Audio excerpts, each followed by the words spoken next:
Hey everyone, welcome to this podcast, Strategic Decisions with Cost Data, the kind that save money, boost profits, and occasionally make you look like a wizard in the boardroom. I'm Professor Jeff Byrne and I'm excited to be here with you. If you haven't done so already, I suggest printing out the slides and grabbing a pencil. This one has a few numbers, a few twists, and more than a few chances to show off your strategic brain.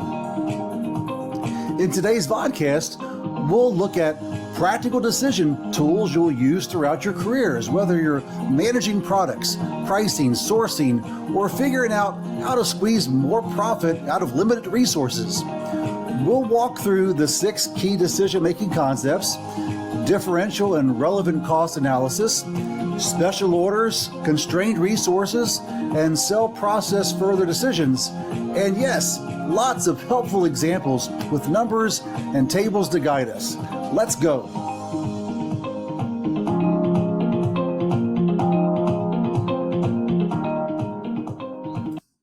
So let's kick things off with the 6 key ideas behind managerial decision making. Think of these as your Swiss Army knife when evaluating alternatives. First, define the alternatives. You can't choose the best option if you don't know what your choices are. Second, focus on relevant cost and benefits. That is, the stuff that actually changes depending on your decision. Third, perform differential analysis. We'll break this one down soon. It's the secret sauce for quick, smart decisions. Fourth, ignore sunk cost. These are costs from the past that we can't undo. Trust me, they haunt more business decisions than ghosted emails. Fifth, ignore future costs and benefits that don't differ between alternatives. If something's the same either way, well, don't waste time analyzing it. And finally, opportunity cost. What are you giving up by saying yes to one thing instead of another? A decision provides a financial advantage if the future benefits outweigh what? The future cost, right? Simple enough. But if the reverse is true, if costs exceed the benefits, we've got a financial disadvantage. Your job as a manager is to find the sweet spot between where benefits minus cost equals value, not just in dollars, but in smarter resource use. So what makes a cost relevant? Well, simple. It's a cost that will change based on your decision. We call this differential analysis, comparing the cost and benefits that differ between alternatives. For example, if alternative A costs $10,000 and so does alternative B, well, that cost is irrelevant. But if A costs $10,000 and B costs $8,000, bingo, that difference is relevant. Don't let irrelevant info muddy your thinking. You're not Netflix. You don't need to consider every option, just the meaningful ones. Another way to think about relevance: can I avoid it by choosing another option? If the answer is yes, it's an avoidable cost, and that matters. If not, unavoidable, and we can safely ignore it. Also, watch out for sunk cost. These are like bad haircuts, already done, already paid for, and no amount of analysis will get that money back for you. Next up, opportunity cost. This is the what could have been category. If you're choosing option A, what benefit are you giving up from option B? That's your opportunity cost.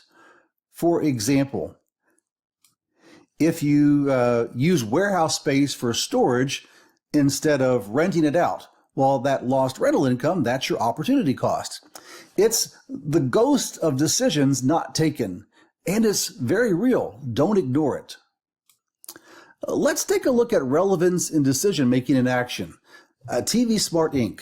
They want to boost its contribution margin by $1 million. They've come up with 2 options. 1, they can hire a new marketing staff, or 2, they can launch new advertising campaign. Both options would increase the contribution margin by $1 million. But the costs are different, and that's where analysis comes in. Let's take a look at the data. So, in the data, we ignore anything that's irrelevant. Irrelevant data, that doesn't differ between the options. So let's take a look at things one by one. Both the current contribution margin and the increase in contribution margin are irrelevant because they don't differ between the options. The initial cost, well, it's $300,000 for the marketing personnel, $450,000 for an advertising campaign. Relevant, right? The fixed cost of $500,000 either way, unaffected, so irrelevant. The $800,000 already spent on advertising, well, that's a sunk cost. We can ignore it. Bottom line, hiring the marketing staff, it costs less than the ad campaign. The total cost will only be $400,000 versus $450,000. Differential analysis saves the day again. This example was pretty straightforward, but things can get muddy. So remember, when making decisions, isolate relevant costs and benefits and ignore everything else. Why? Well, things are going to get muddied up. They're going to cause confusion. They're going to distract attention from critical information. And they may save you time too. Rarely will enough information be available to prepare a detailed income statement under both alternatives. Therefore, you'd have to rely on your ability to recognize which costs are relevant and gather the data necessary to make a decision. So let's start taking a look at some examples at how all this works in. Our next stop, Sport Strike, a sporting goods showroom. So here's their income statement, and you can see they have two lines, and they're considered dropping the apparel department. Why? It's losing money. Or is it? Let's slow our roll here. Dropping a department just because it looks unprofitable might lead to cutting the wrong thing. We have to dive into the fixed cost and ask, what really goes away if we drop the department? And what cost just get, this is the key, reallocated to others? Things that would go away, we know the sales would go away, the variable expenses, and therefore the contribution margin, but let's really zoom in on the fixed expenses. The $20,000 in salaries. Well, it's gone if we drop the apparel department, so that's avoidable. But how about these things like utilities, depreciation, administration cost? Well, those stick around. Those are unavoidable. Those are costs that are just getting reallocated to this particular department. So in the end, if we lose $50,000 in contribution margin and only save $20,000 in cost, well, yikes, that's a $30,000 decrease in net operating income. So no, we shouldn't drop the department. Why is that? Because the fixed cost allocated to that department is just going to get pushed back to the shoe department, and now they've got all that cost to cover themselves. The concept of mistakenly dropping customers or segments based on allocated fixed costs is actually a common and dangerous mistake. It's called the death spiral. Here's how it works. Let's say you've got some clients and you decide to drop client D because their allocated overhead makes them look unprofitable. But now that overhead doesn't go away, it just gets reallocated to clients A, B, and C. Suddenly, they look less profitable too. So what happens next? Well, you drop another one, and then the cycle continues. That's why it's so important to understand which costs are avoidable versus just reassigned. Don't let misleading cost allocations drive decisions that shrink the business segment. Here's a clear side-by-side comparison. If we keep apparel, net operating income is $15,000. If we drop apparel, net operating income falls to minus $15,000. Let's take a look at things. If we get rid of the apparel department, we lose their sales, their variable expenses, and also their contribution margin. We only lose their $20,000 of salaries.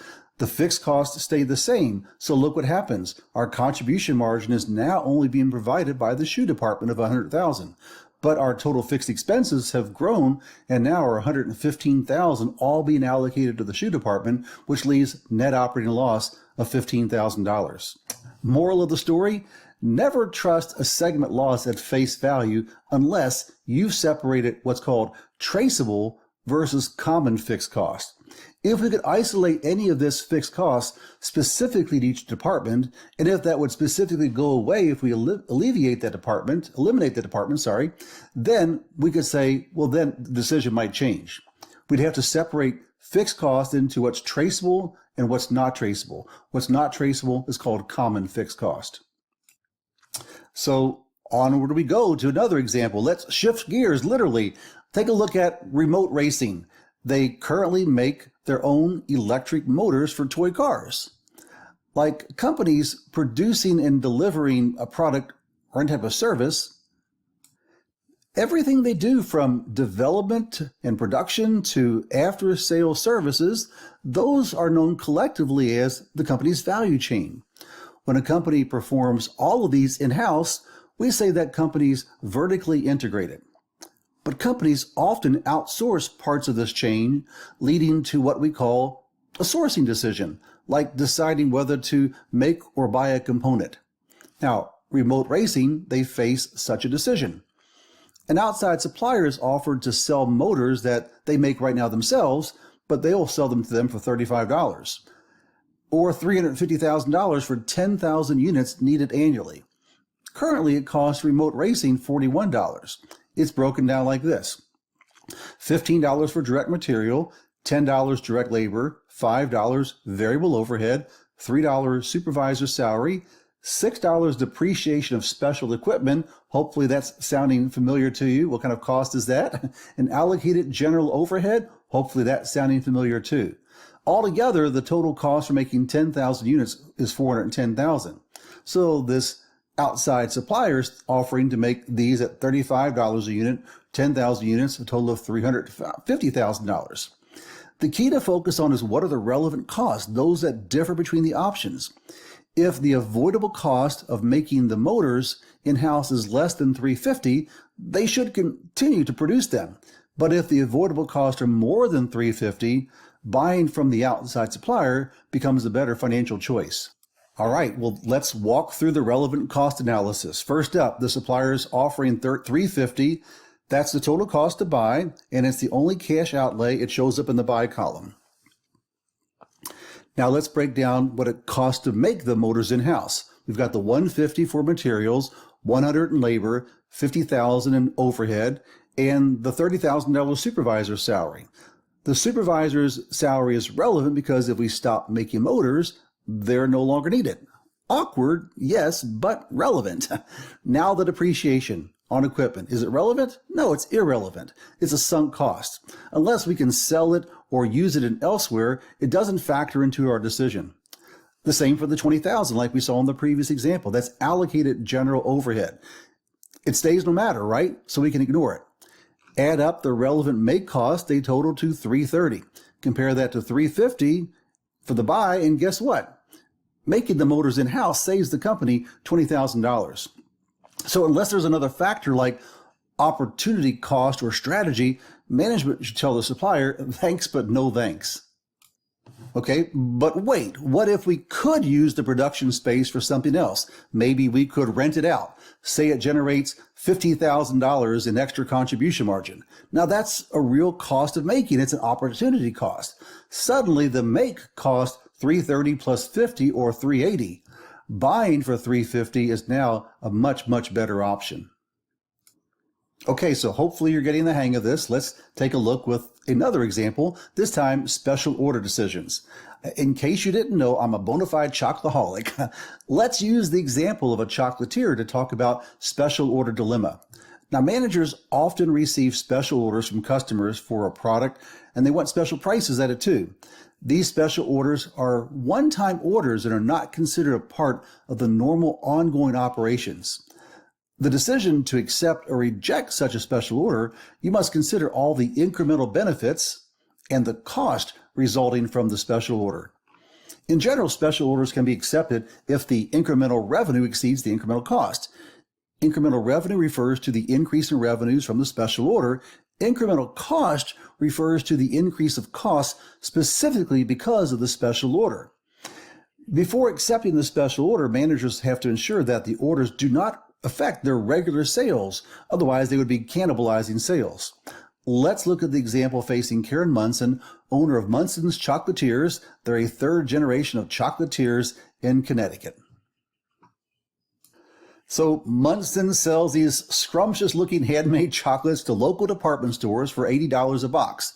You can purchase their chocolates in one of their 8 retail locations. And we've got some cost data on how much it cost Karen to make each box of chocolates. $52, $37 for the chocolate, $5 for decorating packaging, $10 for distribution. So one day she gets a call from a large Connecticut corporation. They say, we have a special order we'd like to request. We want 800 boxes, but we want it at a discounted price of $50 per box. That's below her usual price, so Karen has to run some numbers. The good news is the company will pick up the chocolates themselves, so there's no delivery cost. The only extra requirement is branded packaging. They want some special branded packaging. That's going to cost $1,600 for some printing services. So let's break things down. First off, Karen's incremental revenue. What is that? $50 per box, 800 boxes, 40,000 bucks. Chocolate, 37 times 800, 29.6. Decorating, 5 per box times 800 or 4,000. No distribution cost whatsoever. Additional cost of printing, 1,600 bucks. Total incremental cost of 35,200. Okay, well, how do things look then? Well, incremental revenue of 40 less total incremental cost of 35.2, $4,800.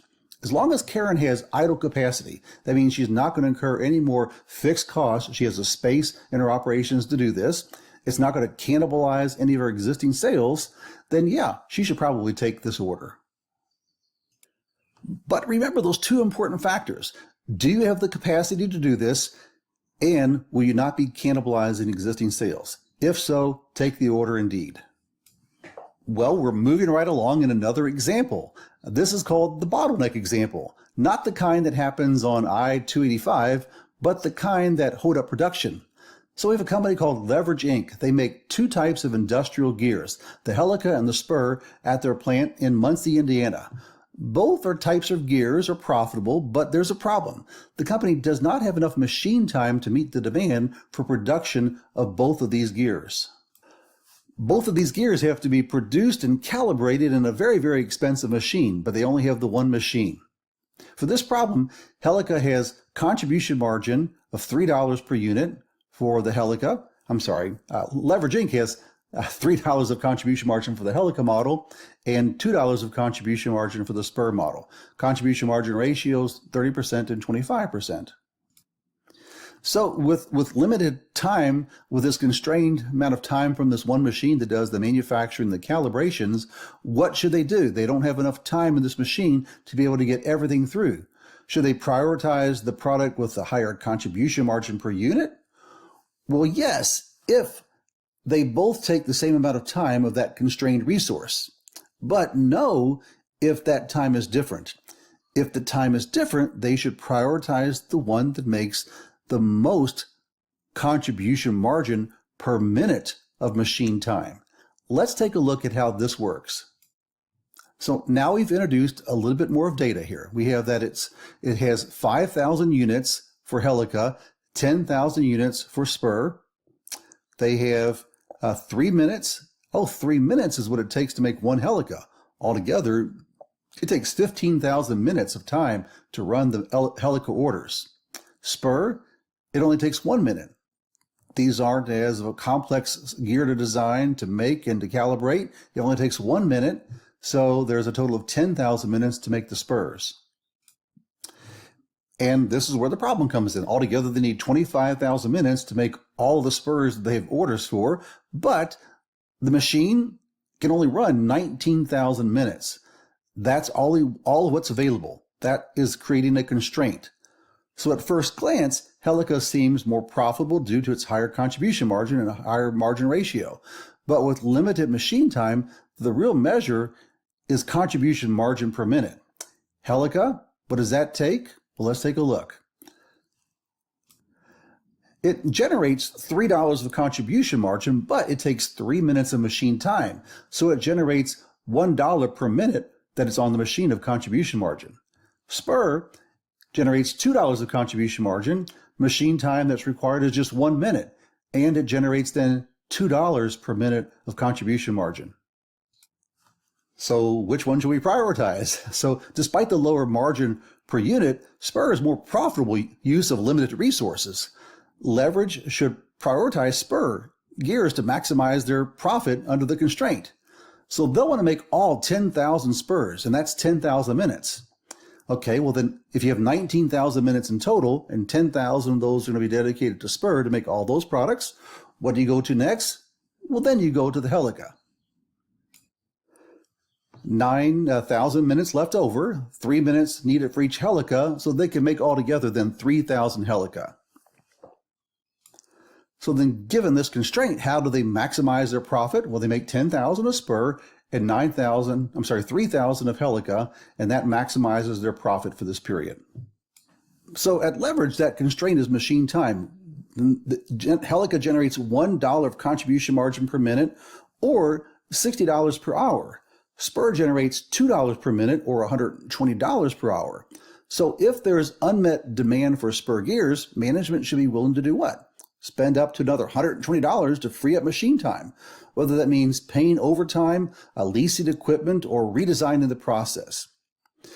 They can also increase capacity with overtime, subcontracting, or new machines, or relax the bottleneck by reassigning workers, improving workflow, or reducing defects. In short, fix the bottleneck and the profit floodgates open. And bottlenecks aren't just for factories. The same logic applies to non-manufacturing settings. In consulting firm, a partner's time is the constraint. Allocate its top clients to the partner, offload the rest. Law firm, complex case capacity might be the limit. Streamline routine tasks to free up high-value hours. In tech, developer bandwidth is gold. Hire more developers or reduce project scope to ship faster. In healthcare, the bottleneck could be OR availability or specialized staff. Smart scheduling can boost patient flow and revenue. Whatever the industry, the rule is the same. Identify the bottleneck, know its value, fix it. That's how great businesses scale. Okay, so the last concept we're going to cover is this idea of sell or process further. So sometimes a single raw material gives us multiple products, like crude oil becoming gasoline, diesel or jet fuel, or milk turning into cream and cheese. These are called joint products, and they share one common input. The point where we can first identify them as separate products is called the split-off point.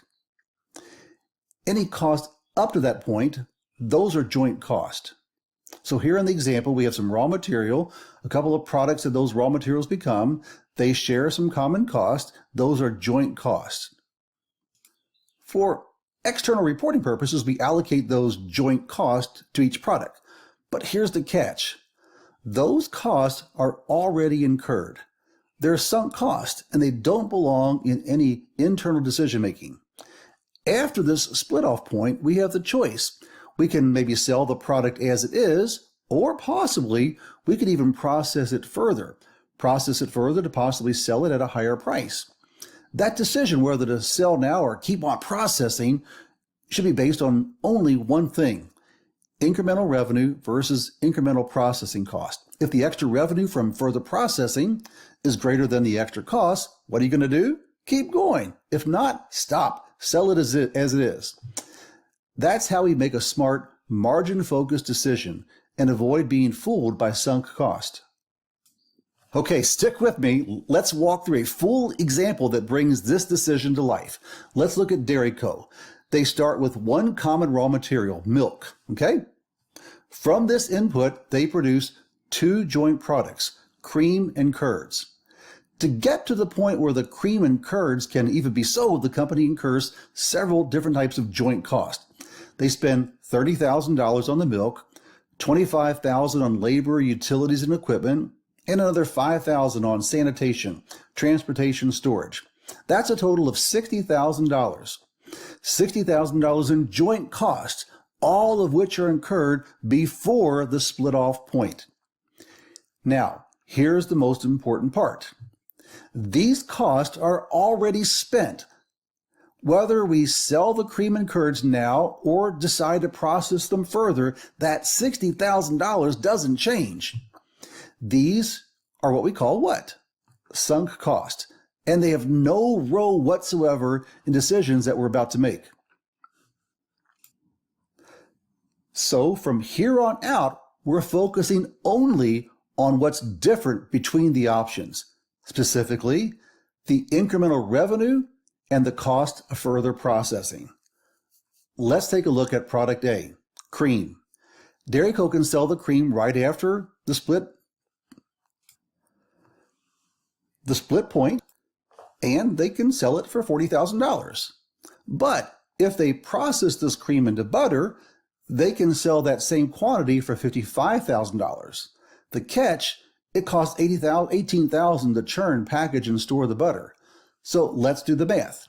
First, the incremental revenue. $55,000, subtract $40,000 from it, there's $15,000 of positive incremental revenue. That's a good thing. Let's now look at the cost. Processing cost of $18,000. Oh, wait a minute. That results in a net loss by going through this extra processing further of $3,000. So for cream, it's actually better just to sell it as is. Processing it into butter would reduce the overall profits. Now let's look at product B, curds. Sold at the split-off point, curds will bring in $45,000. But if Dairy Co. ages and refines them into cheddar, they can sell it for $75,000.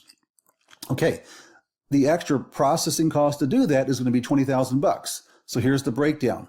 Incremental revenue, $75,000 minus the $45,000 is $30,000 in incremental revenue. The cost to process this additionally is $20,000. And so should they do it? Well, yeah, the net result is a $10,000 profit. So in this case, the smart move is to process the curds into cheddar. The extra margin, it's worth the extra effort. And just like we said, the $60,000 spent on milk and shared processing, that's already sunk. It doesn't impact this decision whatsoever. So the bottom line, and sorry, I jumped my slides forward too fast. The bottom line for cream, sell it at the split off. The curds, process them in the cheddar. This is exactly how we use incremental analysis to make strategic, margin-driven decisions.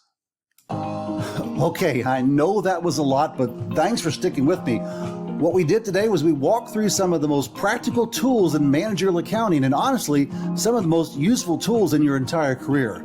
We talked about the 6 key decision-making concepts: relevant cost, sunk cost, opportunity cost, keep or drop, make or buy, accept that special order, maximizing constrained resources, and deciding when to sell or process further.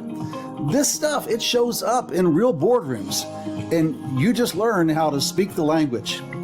Get ready to use it all in class, in cases, and maybe even in your job before the semester's over. Thanks for sticking with me. See you soon.